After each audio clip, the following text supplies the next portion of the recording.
Chapter 27. Sometime in the afternoon, I raised my head, and looking round and seeing the western sun gilding the sign of its decline on the wall, I asked, "What am I to do?" But the answer my mind gave, "Leave Thornfield at once," was so prompt, so dread, that I stopped my ears. I said I could not bear such words now. That I am not Edward Rochester's bride is the least part of my woe, I alleged. That I have wakened out of most glorious dreams and found them all void and vain is a horror I could bear and master. But that I must leave him decidedly, instantly, entirely, is intolerable. I cannot do it. But then a voice within me averred that I could do it, and foretold that I should do it. I wrestled with my own resolution. I wanted to be weak that I might avoid the awful passage of further suffering I saw laid out for me. And conscience, turned tyrant, held passion by the throat, told her tauntingly she had yet but dipped her dainty foot in the slough, and swore that with that arm of iron he would thrust her down to unsounded depths of agony. "Let me be torn away," then I cried. "Let another help me." "No, you shall tear yourself away, none shall help you. You shall yourself pluck out your right eye, yourself cut off your right hand. Your heart shall be the victim, and you the priest to transfix it." I rose up suddenly, terror-struck at the solitude which so ruthless a judge haunted, at the silence which so awful a voice filled. My head swam as I stood erect. I perceived that I was sickening from excitement and inanition. Neither meat nor drink had passed my lips that day, for I had taken no breakfast. And with a strange pang, I now reflected that, long as I had been shut up here, no message had been sent to ask how I was or to invite me to come down. Not even little Adele had tapped at the door, not even Mrs. Fairfax had sought me. "Friends always forget those whom fortune forsakes," I murmured, as I undrew the bolt and passed out. I stumbled over an obstacle. My head was still dizzy, my sight was dim, and my limbs were feeble. I could not soon recover myself. I fell, but not onto the ground. An outstretched arm caught me. I looked up. I was supported by Mr. Rochester, who sat in a chair across my chamber threshold. "You come out at last," he said. "Well, I have been waiting for you long and listening, yet not one movement have I heard, nor one sob." 5 minutes more of that death-like hush, and I should have forced the lock like a burglar. "So you shun me? You shut yourself up and grieve alone. I would rather you had come and upbraided me with vehemence. You are passionate." I expected a scene of some kind. I was prepared for the hot rain of tears, only I wanted them to be shed on my breast. Now a senseless floor has received them, or your drenched handkerchief. But Eyre, you have not wept at all. I see a white cheek and a faded eye, but no trace of tears. I suppose, then, your heart has been weeping blood. Well, Jane, not a word of reproach, nothing bitter, nothing poignant, nothing to cut a feeling or sting a passion. You sit quietly where I have placed you, and regard me with a weary, passive look. Jane, I never meant to wound you thus. If the man who had but one little ewe lamb that was dear to him as a daughter, that ate of his bread and drank of his cup, and lay in his bosom, had by some mistake slaughtered it at the shambles, he would not have rued his bloody blunder more than I now rue mine. Will you ever forgive me? Reader, I forgave him at the moment and on the spot. There was such deep remorse in his eye, such true pity in his tone, such manly energy in his manner. And besides, there was such unchanged love in his whole look and mien. I forgave him all, yet not in words, not outwardly, only at my heart's core. "You know I am a scoundrel, Jane?" Ere long he inquired wistfully, wondering, I suppose, at my continued silence and tameness, the result rather of weakness than of will. "Yes, sir." "Then tell me so roundly and sharply. Don't spare me." "I cannot. I am tired and sick. I want some water." He heaved a sort of shuddering sigh, and taking me in his arms, carried me downstairs. At first I did not know to what room he had borne me. All was cloudy to my glazed sight.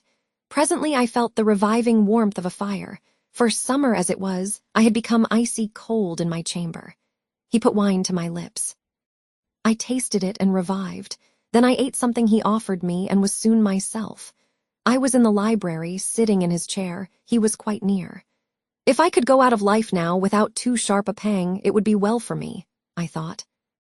Then I should not have to make the effort of cracking my heartstrings in rending them from among Mr. Rochester's. I must leave him, it appears. I do not want to leave him. I cannot leave him. How are you now, Jane? Much better, sir. I shall be well soon.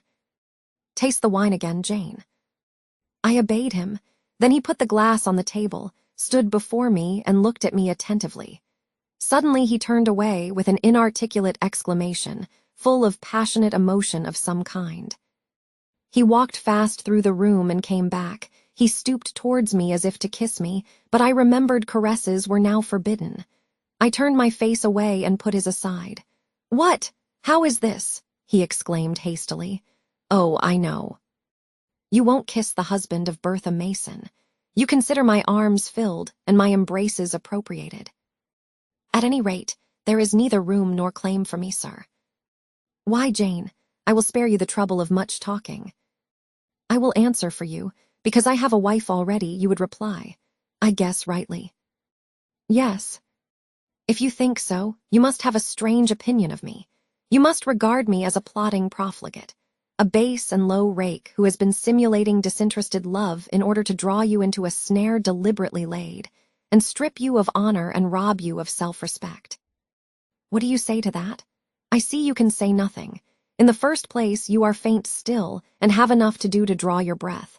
In the second place, you cannot yet accustom yourself to accuse and revile me, and besides, the floodgates of tears are opened, and they would rush out if you spoke much. And you have no desire to expostulate, to upbraid, to make a scene. You are thinking how to act. Talking you consider is of no use. I know you. I am on my guard.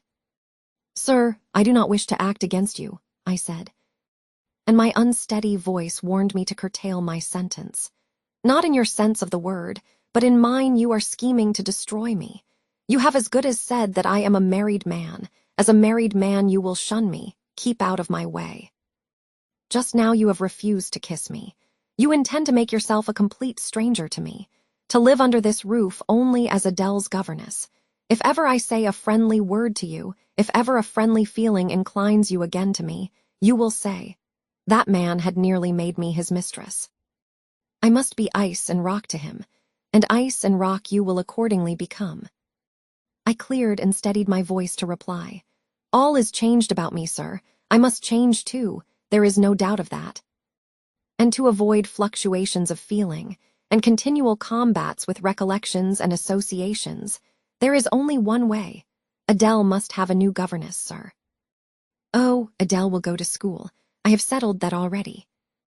Nor do I mean to torment you with the hideous associations and recollections of Thornfield Hall, this accursed place, this tent of a Chan, this insolent vault, offering the ghastliness of living death to the light of the open sky, this narrow stone hell, with its one real fiend, worse than a legion of such as we imagine. Jane, you shall not stay here, nor will I was wrong ever to bring you to Thornfield Hall, knowing as I did how it was haunted. I charged them to conceal from you, before I ever saw you, all knowledge of the curse of the place. Merely because I feared Adele never would have a governess to stay if she knew with what inmate she was housed, and my plans would not permit me to remove the maniac elsewhere.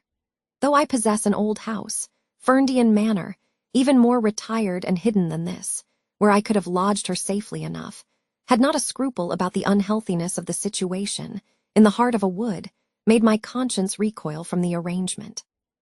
Probably those damp walls would soon have eased me of her charge, but to each villain his own vice, and mine is not a tendency to indirect assassination, even of what I most hate.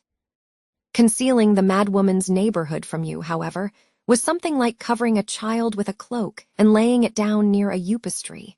That demon's vicinage is poisoned, and always was. But I'll shut up Thornfield Hall. I'll nail up the front door and board the lower windows. I'll give Mrs. Poole 200 a year to live here with my wife, as you term that fearful hag. Grace will do much for money, and she shall have her son, the keeper at Grimsby Retreat, to bear her company and be at hand to give her aid in the paroxysms. When my wife is prompted by her familiar to burn people in their beds at night, to stab them, to bite their flesh from their bones, and so on. "Sir," I interrupted him, You are inexorable for that unfortunate lady. You speak of her with hate, with vindictive antipathy. It is cruel. She cannot help being mad. Jane's my little darling, so I will call you, for so you are. You don't know what you are talking about. You misjudge me again. It is not because she is mad I hate her. If you were mad, do you think I should hate you? I do indeed, sir. Then you are mistaken, and you know nothing about me, and nothing about the sort of love of which I am capable. Every atom of your flesh is as dear to me as my own. In pain and sickness it would still be dear. Your mind is my treasure, and if it were broken, it would be my treasure still. If you raved, my arms should confine you, and not a straight waistcoat. Your grasp, even in fury, would have a charm for me. If you flew at me as wildly as that woman did this morning, I should receive you in an embrace, at least as fond as it would be restrictive. I should not shrink from you with disgust as I did from her. In your quiet moments you should have no watcher and no nurse but me, and I could hang over you with untiring tenderness, though you gave me no smile in return.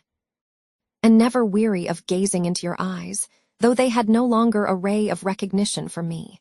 But why do I follow that train of ideas? I was talking of removing you from Thornfield. All, you know, is prepared for prompt departure. Tomorrow you shall go. I only ask you to endure one more night under this roof, Jane, and then farewell to its miseries and terrors forever. I have a place to repair to, which will be a secure sanctuary from hateful reminiscences, from unwelcome intrusion, even from falsehood and slander. And take Adele with you, sir, I interrupted. She will be a companion for you. What do you mean, Jane? I told you I would send Adele to school, and what do I want with a child for a companion and not my own child, a French dancer's bastard? Why do you importune me about her? I say, why do you assign Adele to me for a companion? You spoke of a retirement, sir, and retirement and solitude are dull, too dull for you. Solitude. Solitude, he reiterated with irritation. I see I must come to an explanation. I don't know what sphinx-like expression is forming in your countenance. You are to share my solitude. Do you understand? I shook my head. It required a degree of courage, excited as he was becoming, even to risk that mute sign of dissent. He had been walking fast about the room, and he stopped, as if suddenly rooted to one spot. He looked at me long and hard.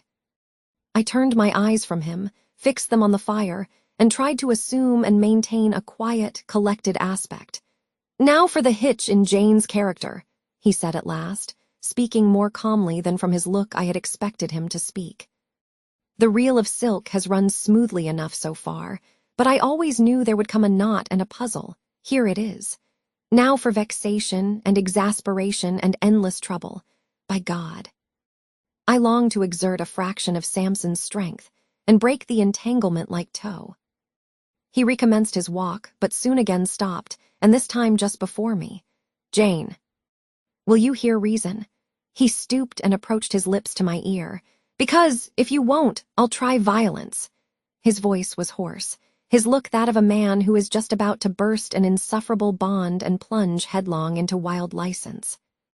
I saw that in another moment, and with one impetus of frenzy more, I should be able to do nothing with him. The present, the passing second of time, was all I had in which to control and restrain him. A movement of repulsion, flight, fear would have sealed my doom, and his. But I was not afraid, not in the least. I felt an inward power, a sense of influence which supported me. The crisis was perilous, but not without its charm. Such as the Indian, perhaps, feels when he slips over the rapid in his canoe. I took hold of his clenched hand, loosened the contorted fingers, and said to him, soothingly, "Sit down. I'll talk to you as long as you like, and hear all you have to say, whether reasonable or unreasonable." He sat down, but he did not get leave to speak directly. I had been struggling with tears for some time. I had taken great pains to repress them, because I knew he would not like to see me weep. Now, however, I considered it well to let them flow as freely and as long as they liked. If the flood annoyed him, so much the better. So I gave way and cried heartily. Soon I heard him earnestly entreating me to be composed. I said I could not while he was in such a passion. But I am not angry, Jane. I only love you too well. And you had steeled your little pale face with such a resolute, frozen look. I could not endure it. Hush, now, and wipe your eyes. His softened voice announced that he was subdued, so I, in my turn, became calm. Now he made an effort to rest his head on my shoulder, but I would not permit it. Then he would draw me to him. No. Jane, Jane, he said, in such an accent of bitter sadness it thrilled along every nerve I had. You don't love me, then. It was only my station, and the rank of my wife, that you valued. Now that you think me disqualified to become your husband, you recoil from my touch as if I were some toad or ape. These words cut me. Yet what could I do or I say? I ought probably to have done or said nothing, but I was so tortured by a sense of remorse at thus hurting his feelings, I could not control the wish to drop balm where I had wounded. I do love you, I said, more than ever, but I must not show or indulge the feeling, and this is the last time I must express it. The last time, Jane. What? Do you think you can live with me and see me daily, and yet, if you still love me, be always cold and distant? No, sir. That I am certain I could not, and therefore I see there is but one way, but you will be furious if I mention it. Oh, mention it. If I storm, you have the art of weeping. Mr. Rochester, I must leave you. For how long, Jane? For a few minutes while you smooth your hair, which is somewhat disheveled, and bathe your face, which looks feverish. I must leave Adele and Thornfield. I must part with you for my whole life. I must begin a new existence among strange faces and strange scenes. Of course, I told you you should. I pass over the madness about parting from me. You mean you must become a part of me. As to the new existence, it is all right. You shall yet be my wife. I am not married. You shall be Mrs. Rochester, both virtually and nominally. I shall keep only to you so long as you and I live. You shall go to a place I have in the south of France. A whitewashed villa on the shores of the Mediterranean. There you shall live a happy and guarded and most innocent life. Never fear that I wish to lure you into error, to make you my mistress. Why did you shake your head? Jane, you must be reasonable, or in truth I shall again become frantic. His voice and hand quivered. His large nostrils dilated, his eye blazed. Still I dared to speak. Sir, your wife is living. That is a fact acknowledged this morning by yourself. If I lived with you as you desire, I should then be your mistress. To say otherwise is sophistical, is false. Jane, I am not a gentle-tempered man. You forget that. I am not long-enduring. I am not cool and dispassionate. Out of pity to me and yourself, put your finger on my pulse, feel how it throbs, and beware. He bared his wrist and offered it to me. The blood was forsaking his cheek and lips. They were growing livid. I was distressed on all hands. To agitate him thus deeply, by a resistance he so abhorred, was cruel. To yield was out of the question. I did what human beings do instinctively when they are driven to utter extremity, looked for aid to one higher than man. The words, God help me, burst involuntarily from my lips. I am a fool, cried Mr. Rochester suddenly. I keep telling her I am not married and do not explain to her why. I forget she knows nothing of the character of that woman, or of the circumstances attending my infernal union with her. Oh, I am certain Jane will agree with me in opinion when she knows all that I know. Just put your hand in mine, Janet, that I may have the evidence of touch as well as sight to prove you are near me, and I will in a few words show you the real state of the case. Can you listen to me? Yes, sir. For hours, if you will. I ask only minutes. Jane, did you ever hear or know that I was not the eldest son of my house, that I had once a brother older than I? I remember, Mrs. Fairfax told me so once. And did you ever hear that my father was an avaricious, grasping man? I have understood something to that effect. Well, Jane, being so, it was his resolution to keep the property together. He could not bear the idea of dividing his estate and leaving me a fair portion. All, he resolved, should go to my brother, Roland. Yet as little could he endure that a son of his should be a poor man. I must be provided for by a wealthy marriage. He sought me a partner betimes. Mr. Mason, a West India planter and merchant, was his old acquaintance. He was certain his possessions were real and vast. He made inquiries. Mr. Mason, he found, had a son and daughter, and he learned from him that he could and would give the latter a fortune of £30,000. That sufficed. When I left college, I was sent out to Jamaica to espouse a bride already courted for me. My father said nothing about her money, but he told me Miss Mason was the boast of Spanish Town for her beauty, and this was no lie. I found her a fine woman in the style of Blanche Ingram, tall, dark, and majestic. Her family wished to secure me because I was of a good race, and so did she. They showed her to me in parties, splendidly dressed. I seldom saw her alone and had very little private conversation with her. She flattered me and lavishly displayed for my pleasure her charms and accomplishments. All the men in her circle seemed to admire her and envy me. I was dazzled, stimulated. My senses were excited. And being ignorant, raw, and inexperienced, I thought I loved her. There is no folly so besotted that the idiotic rivalries of society, the prurience, the rashness, the blindness of youth, will not hurry a man to its commission. Her relatives encouraged me, competitors piqued me, she allured me. A marriage was achieved almost before I knew where I was. Oh, I have no respect for myself when I think of that. Agony of inward contempt masters me. I never loved, I never esteemed, I did not even know her. I was not sure of the existence of one virtue in her nature. I had marked neither modesty, nor benevolence, nor candor, nor refinement in her mind or manners, and I married her. Gross, groveling, mole-eyed blockhead that I was. With less sin I might have, but let me remember to whom I am speaking. My bride's mother I had never seen. I understood she was dead. The honeymoon over, I learned my mistake. She was only mad and shut up in a lunatic asylum. There was a younger brother, too, a complete dumb idiot. The elder one, whom you have seen, and whom I cannot hate, whilst I abhor all his kindred, because he has some grains of affection in his feeble mind, shown in the continued interest he takes in his wretched sister, and also in a dog-like attachment he once bore me, will probably be in the same state one day. My father and my brother Roland knew all this, but they thought only of the £30,000 and joined in the plot against me. These were vile discoveries. But except for the treachery of concealment, I should have made them no subject of reproach to my wife, even when I found her nature wholly alien to mine, her tastes obnoxious to me, her cast of mind common, low, narrow, and singularly incapable of being led to anything higher, expanded to anything larger. When I found that I could not pass a single evening, nor even a single hour of the day with her in comfort.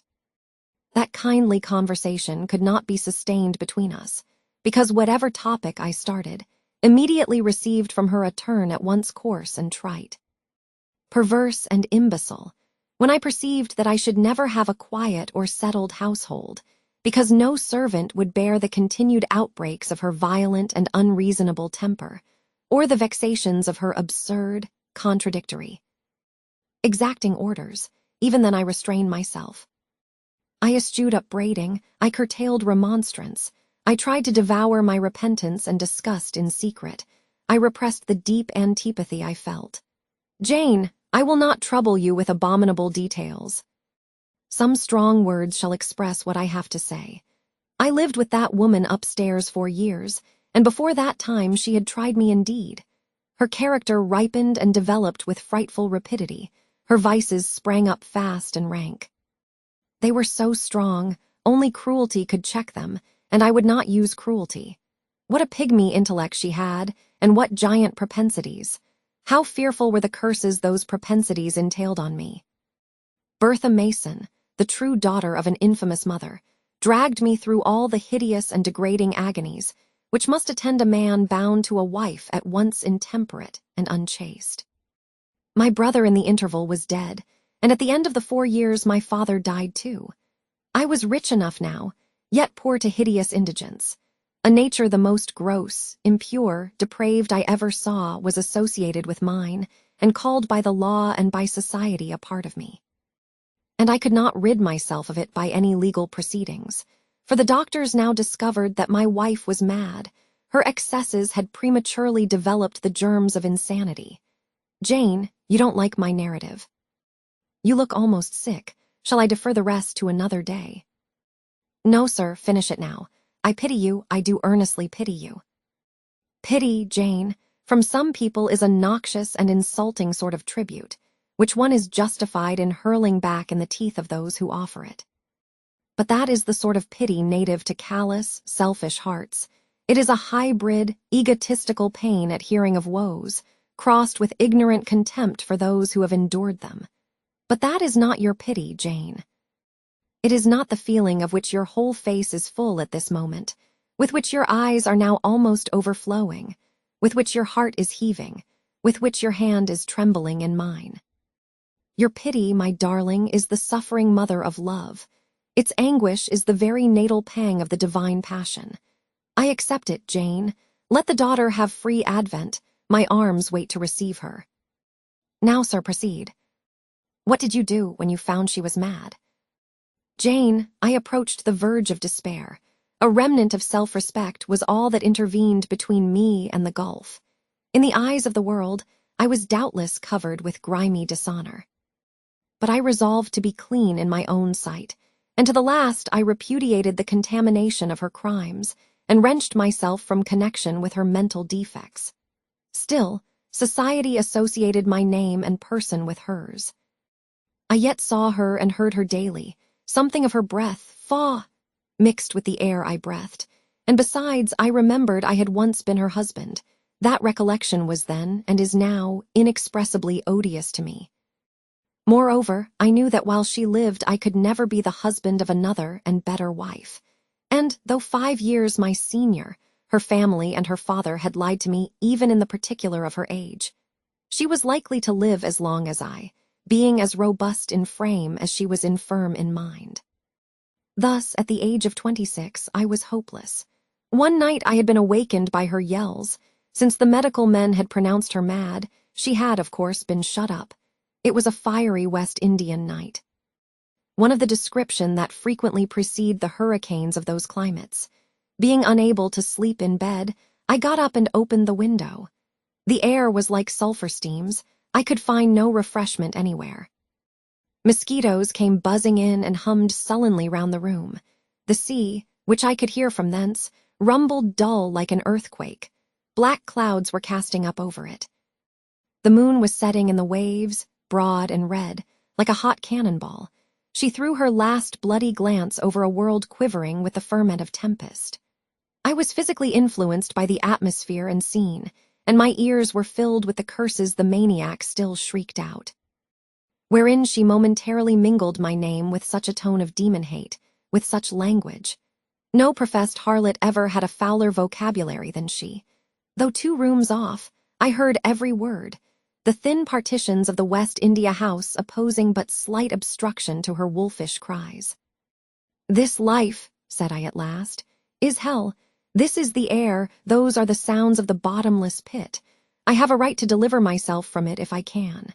The sufferings of this mortal state will leave me with the heavy flesh that now cumbers my soul. Of the fanatic's burning eternity I have no fear. There is not a future state worse than this present one. Let me break away and go home to God." I said this whilst I knelt down at and unlocked a trunk which contained a brace of loaded pistols. I meant to shoot myself. I only entertained the intention for a moment, for not being insane, the crisis of exquisite and unalloyed despair, which had originated the wish and design of self-destruction, was past in a second. A wind fresh from Europe blew over the ocean and rushed through the open casement. The storm broke, streamed, thundered, blazed, and the air grew pure. I then framed and fixed a resolution. While I walked under the dripping orange trees of my wet garden, and amongst its drenched pomegranates and pineapples, and while the refulgent dawn of the tropics kindled round me, I reasoned thus, Jane, and now listen. For it was true wisdom that consoled me in that hour, and showed me the right path to follow. The sweet wind from Europe was still whispering in the refreshed leaves, and the Atlantic was thundering in glorious liberty. My heart, dried up and scorched for a long time, swelled to the tone and filled with living blood. My being longed for renewal. My soul thirsted for a pure draught. I saw hope revive and felt regeneration possible. From a flowery arch at the bottom of my garden, I gazed over the sea, bluer than the sky. The old world was beyond. Clear prospects opened thus. "Go," said Hope, "and live again in Europe. There it is not known what a sullied name you bear, nor what a filthy burden is bound to you. You may take the maniac with you to England. Confine her with due attendance and precautions at Thornfield. Then travel yourself to what clime you will, and form what new tie you like. That woman who has so abused your long-suffering, so sullied your name, so outraged your honor, so blighted your youth, is not your wife, nor are you her husband. See that she is cared for as her condition demands, and you have done all that God and humanity require of you. Let her identity, her connection with yourself, be buried in oblivion. You are bound to impart them to no living being. Place her in safety and comfort. Shelter her degradation with secrecy, and leave her." I acted precisely on this suggestion. My father and brother had not made my marriage known to their acquaintance, because in the very first letter I wrote to apprise them of the union, having already begun to experience extreme disgust of its consequences, and, from the family character and constitution, seeing a hideous future opening to me, I added an urgent charge to keep it secret. And very soon the infamous conduct of the wife my father had selected for me was such as to make him blush to own her as his daughter-in-law. Far from desiring to publish the connection, he became as anxious to conceal it as myself. To England, then, I conveyed her. A fearful voyage I had with such a monster in the vessel. Glad was I when I at last got her to Thornfield, and saw her safely lodged in that third-story room, of whose secret inner cabinet she has now for 10 years made a wild beast's den, a goblin's cell. I had some trouble in finding an attendant for her, as it was necessary to select one on whose fidelity dependence could be placed, for her ravings would inevitably betray my secret. Besides, she had lucid intervals of days, sometimes weeks, which she filled up with abuse of me. At last I hired Grace Poole from the Grimsby retreat.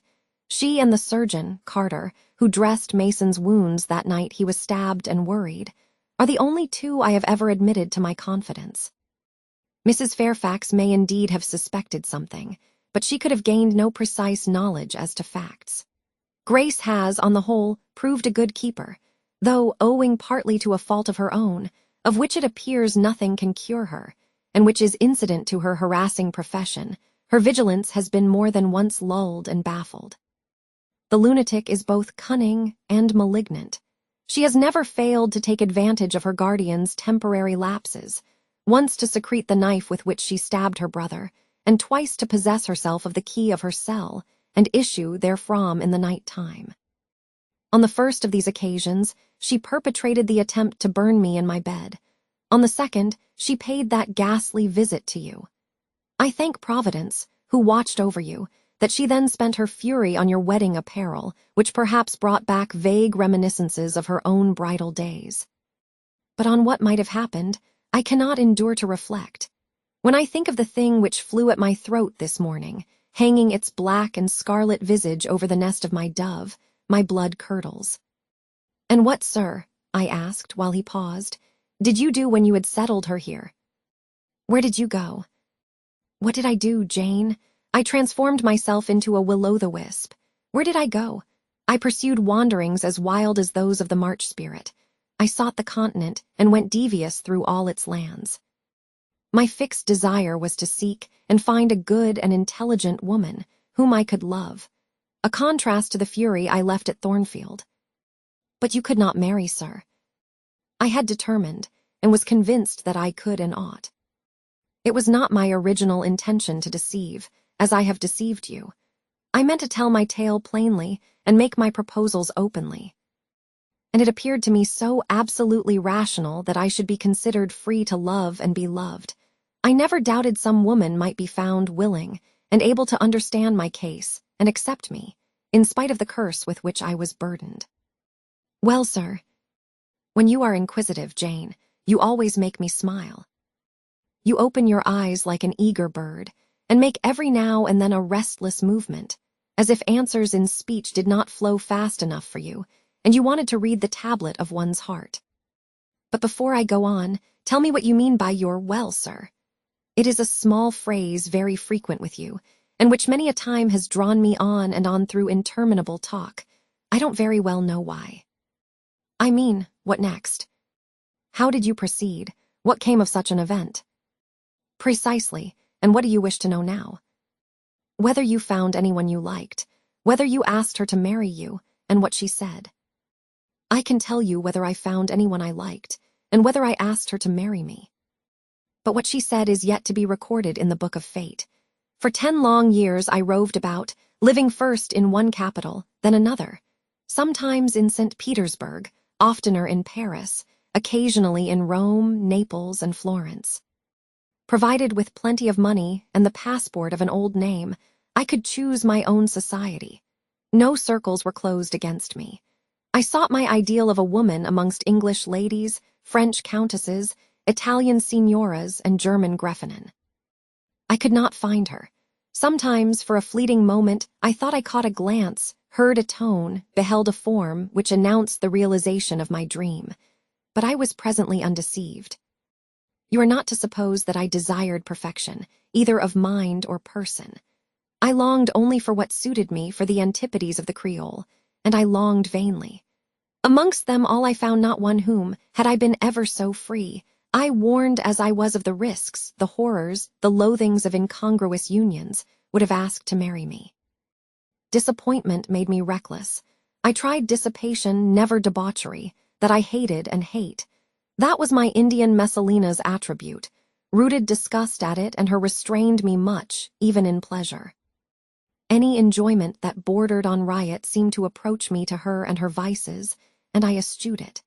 Yet I could not live alone, so I tried the companionship of mistresses. The first I chose was Céline Varens, another of those steps which make a man spurn himself when he recalls them. You already know what she was, and how my liaison with her terminated. She had 2 successors. An Italian, Jacinta, and a German, Clara, both considered singularly handsome. What was their beauty to me in a few weeks? Jacinta was unprincipled and violent. I tired of her in 3 months. Clara was honest and quiet, but heavy, mindless, and unimpressible, not one whit to my taste. I was glad to give her a sufficient sum to set her up in a good line of business, and so get decently rid of her. But Jane, I see by your face you are not forming a very favorable opinion of me just now. You think me an unfeeling, loose-principled rake, don't you? I don't like you so well as I have done sometimes. Indeed, sir. Did it not seem to you in the least wrong to live in that way, first with one mistress and then another? You talk of it as a mere matter of course. It was with me, and I did not like it. It was a groveling fashion of existence. I should never like to return to it. Hiring a mistress is the next worst thing to buying a slave. Both are often by nature, and always by position, inferior, and to live familiarly with inferiors is degrading. I now hate the recollection of the time I passed with Céline, Jacinta, and Clara. I felt the truth of these words, and I drew from them the certain inference that if I were so far to forget myself and all the teaching that had ever been instilled into me, as under any pretext, with any justification, through any temptation, to become the successor of these poor girls, he would one day regard me with the same feeling which now in his mind desecrated their memory. I did not give utterance to this conviction. It was enough to feel it.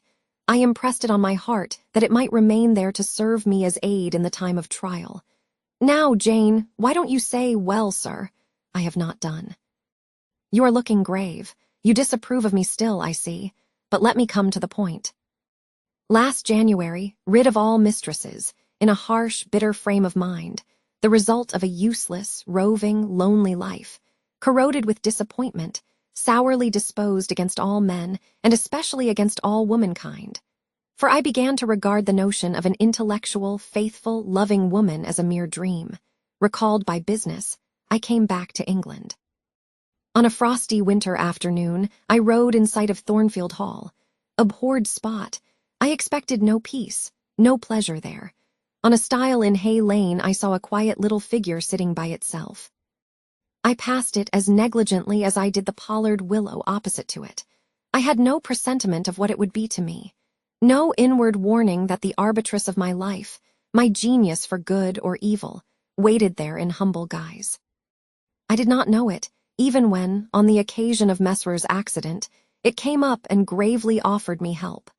Childish and slender creature, it seemed as if a linnet had hopped to my foot and proposed to bear me on its tiny wing. I was surly, but the thing would not go. It stood by me with strange perseverance and looked and spoke with a sort of authority. I must be aided, and by that hand, and aided I was. When once I had pressed the frail shoulder, something new, a fresh sap and sense, stole into my frame. It was well I had learnt that this elf must return to me, that it belonged to my house down below, or I could not have felt it pass away from under my hand, and seen it vanish behind the dim hedge without singular regret. I heard you come home that night, Jane, though probably you were not aware that I thought of you or watched for you. The next day I observed you, myself unseen, for half an hour, while you played with Adele in the gallery. It was a snowy day, I recollect, and you could not go out of doors. I was in my room, the door was ajar, I could both listen and watch. Adele claimed your outward attention for a while, yet I fancied your thoughts were elsewhere. But you were very patient with her, my little Jane. You talked to her and amused her a long time. When at last she left you, you lapsed at once into deep reverie. You betook yourself slowly to pace the gallery. Now and then, in passing a casement, you glanced out at the thick falling snow. You listened to the sobbing wind, and again you paced gently on and dreamed. I think those day visions were not dark.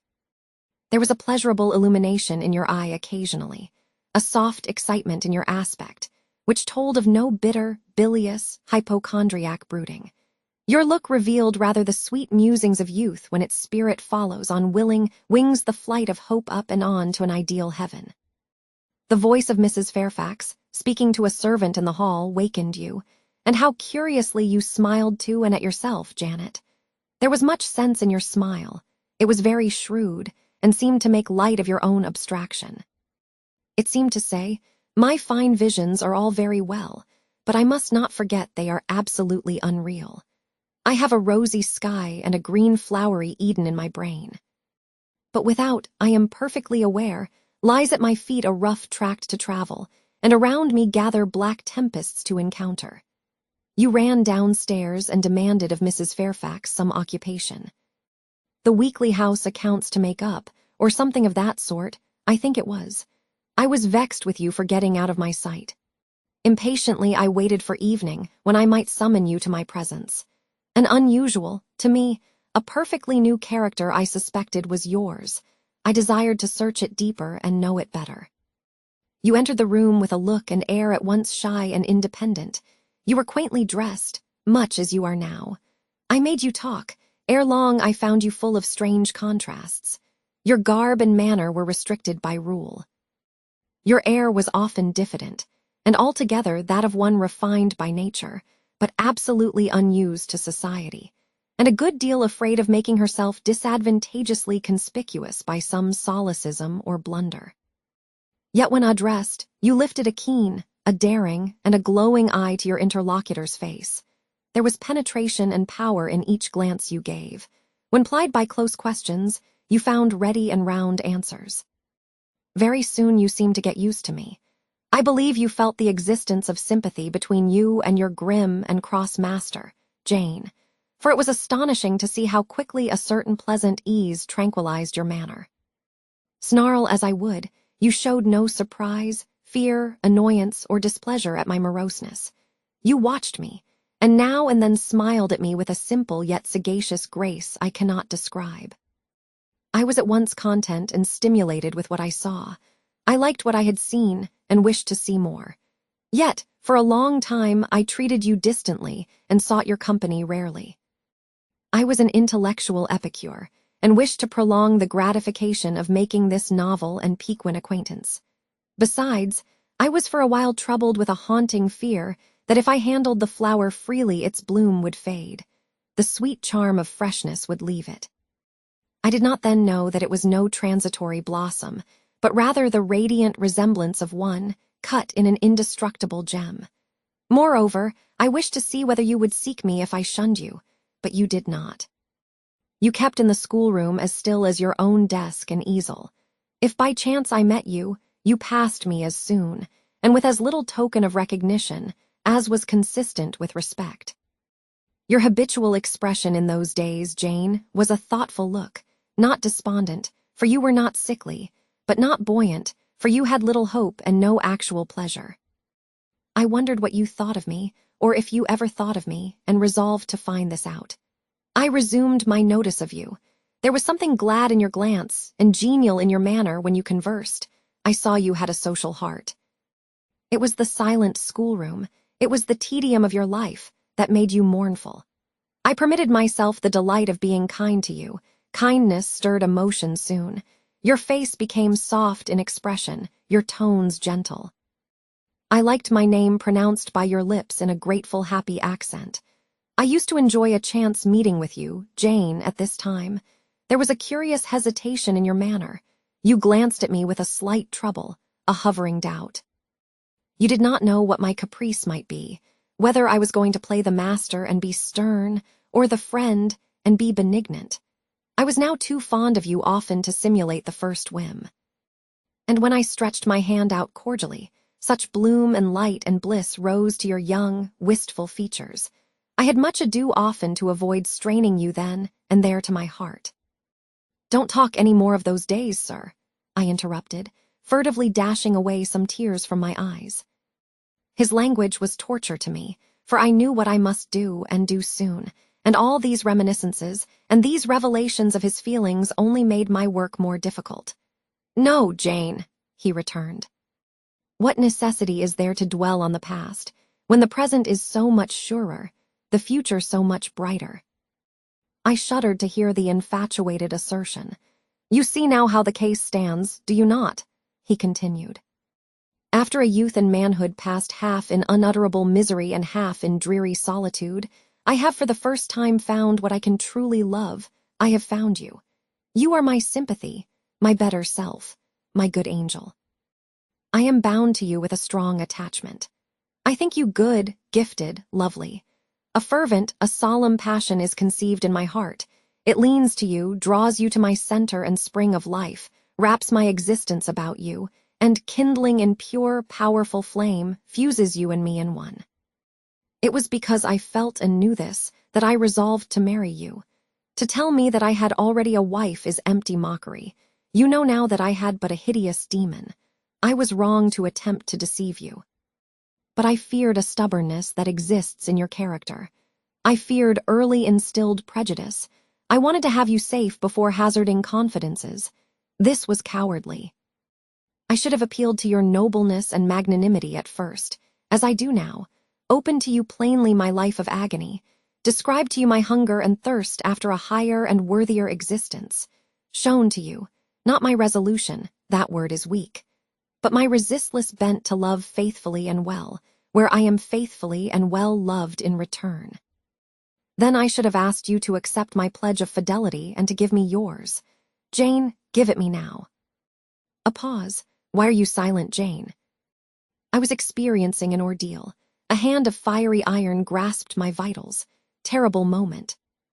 Full of struggle, blackness, burning. Not a human being that ever lived could wish to be loved better than I was loved, and him who thus loved me I absolutely worshipped, and I must renounce love and idol. One drear word comprised my intolerable duty: depart. Jane, you understand what I want of you. Just this promise: I will be yours, Mr. Rochester. Mr. Rochester, I will not be yours. Another long silence. Jane, recommenced he, with a gentleness that broke me down with grief, and turned me stone cold with ominous terror, for this still voice was the pant of a lion rising. Jane, do you mean to go one way in the world, and to let me go another? I do. Jane, bending towards and embracing me, do you mean it now? I do. And now, softly kissing my forehead and cheek. I do, extricating myself from restraint rapidly and completely. "Oh, Jane, this is bitter. This is wicked. It would not be wicked to love me. It would to obey you." A wild look raised his brows, crossed his features. He rose. But he forbore yet. I laid my hand on the back of a chair for support. I shook, I feared, but I resolved. "One instant, Jane. Give one glance to my horrible life when you are gone. All happiness will be torn away with you. What then is left? For a wife I have but the maniac upstairs. As well might you refer me to some corpse in yonder churchyard. What shall I do, Jane? Where turn for a companion and for some hope? Do as I do. Trust in God and yourself. Believe in heaven. Hope to meet again there. Then you will not yield. No. Then you condemn me to live wretched and to die accursed." His voice rose. "I advise you to live sinless, and I wish you to die tranquil. Then you snatch love and innocence from me. You fling me back on lust for a passion, vice for an occupation. Mr. Rochester, I no more assign this fate to you than I grasp at it for myself. We were born to strive and endure. You as well as I. Do so. You will forget me before I forget you.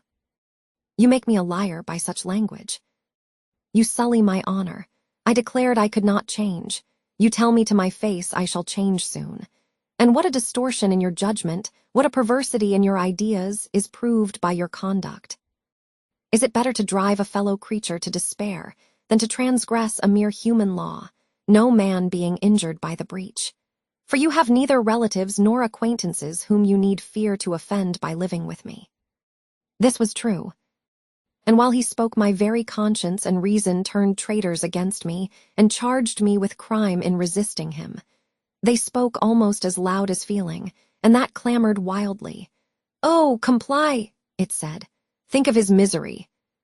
Think of his danger. Look at his state when left alone. Remember his headlong nature. Consider the recklessness following on despair. Soothe him, save him, love him, tell him you love him and will be his. Who in the world cares for you?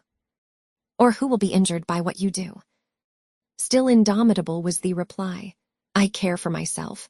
The more solitary, the more friendless, the more unsustained I am, the more I will respect myself.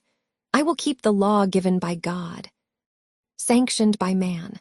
I will hold to the principles received by me when I was sane, and not mad, as I am now. Laws and principles are not for the times when there is no temptation. They are for such moments as this, when body and soul rise in mutiny against their rigor. Stringent are they, inviolate they shall be. If at my individual convenience I might break them, what would be their worth? They have a worth, so I have always believed, and if I cannot believe it now, it is because I am insane, quite insane, with my veins running fire and my heart beating faster than I can count its throbs. Preconceived opinions, foregone determinations, are all I have at this hour to stand by. There I plant my foot. I did. Mr. Rochester, reading my countenance, saw I had done so. His fury was wrought to the highest. He must yield to it for a moment, whatever followed. He crossed the floor and seized my arm and grasped my waist. He seemed to devour me with his flaming glance. Physically, I felt, at the moment, powerless as stubble exposed to the draft and glow of a furnace. Mentally, I still possessed my soul, and with it the certainty of ultimate safety.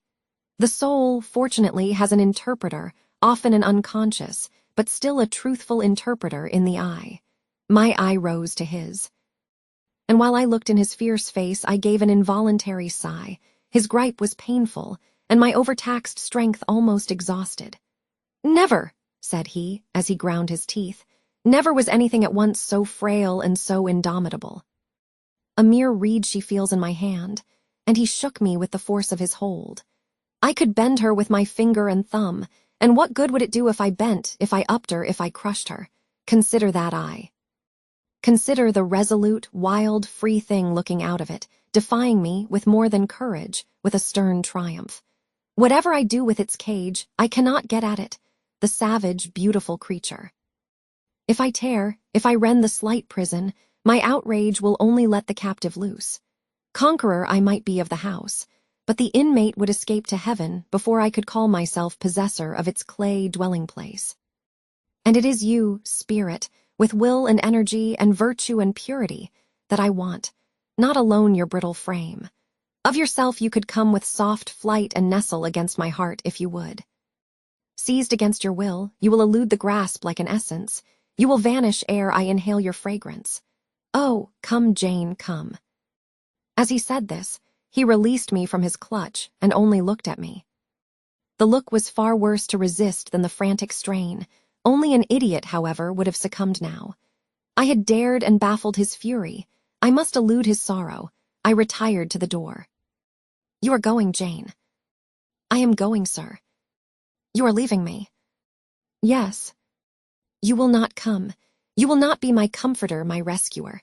My deep love, my wild woe, my frantic prayer are all nothing to you. What unutterable pathos was in his voice. How hard it was to reiterate firmly, I am going. Jane. Mr. Rochester. Withdraw, then, I consent, but remember you leave me here in anguish. Go up to your own room. Think over all I have said, and Jane, cast a glance on my sufferings, think of me. He turned away, he threw himself on his face on the sofa. Oh, Jane, my hope, my love, my life, broke in anguish from his lips. Then came a deep, strong sob. I had already gained the door, but reader, I walked back as determinedly as I had retreated. I knelt down by him. I turned his face from the cushion to me. I kissed his cheek. I smoothed his hair with my hand. God bless you, my dear master, I said. God keep you from harm and wrong, direct you, solace you, reward you well for your past kindness to me. Little Jane's love would have been my best reward, he answered. Without it, my heart is broken, but Jane will give me her love, yes, nobly, generously. Up the blood rushed to his face. Forth flashed the fire from his eyes. Erect he sprang. He held his arms out. But I evaded the embrace and at once quitted the room. Farewell, was the cry of my heart as I left him. Despair added, farewell forever. That night I never thought to sleep, but a slumber fell on me as soon as I lay down in bed. I was transported in thought to the scenes of childhood. I dreamt I lay in the red room at Gateshead, that the night was dark, and my mind impressed with strange fears. The light that long ago had struck me into syncope, recalled in this vision, seemed glidingly to mount the wall, and tremblingly to pause in the center of the obscured ceiling. I lifted up my head to look. The roof resolved to clouds, high and dim. The gleam was such as the moon imparts to vapors she is about to sever. I watched her come, watched with the strangest anticipation, as though some word of doom were to be written on her disk. She broke forth as never moon yet burst from cloud. A hand first penetrated the sable folds and waved them away. Then not a moon but a white human form shone in the azure, inclining a glorious brow earthward. It gazed and gazed on me. It spoke to my spirit. Immeasurably distant was the tone, yet so near it whispered in my heart. My daughter, flee temptation. Mother, I will. So I answered, after I had waked from the trance-like dream. It was yet night, but July nights are short. Soon after midnight, dawn comes. It cannot be too early to commence the task I have to fulfill, thought I. I rose. I was dressed, for I had taken off nothing but my shoes. I knew where to find in my drawers some linen, a locket, a ring. In seeking these articles, I encountered the beads of a pearl necklace Mr. Rochester had forced me to accept a few days ago. I left that. It was not mine. It was the visionary bride's who had melted in Eyre. The other articles I made up in a parcel. My purse, containing 20 shillings, it was all I had, I put in my pocket. I tied on my straw bonnet, pinned my shawl, took the parcel and my slippers, which I would not put on yet, and stole from my room.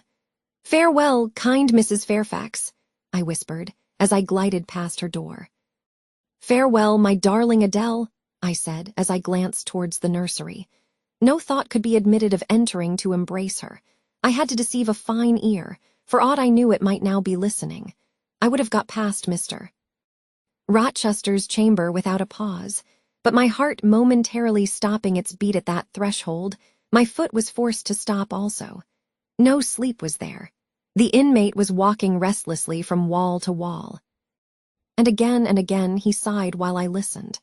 There was a heaven, a temporary heaven, in this room for me if I chose. I had but to go in and to say, "Mr. Rochester, I will love you and live with you through life till death," and a fount of rapture would spring to my lips.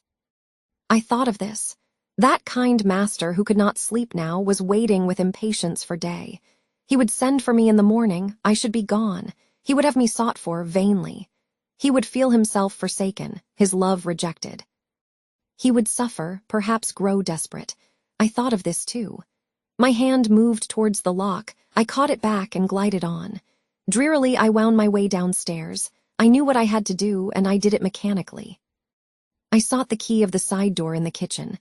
I sought, too, a phial of oil and a feather. I oiled the key and the lock. I got some water, I got some bread, for perhaps I should have to walk far.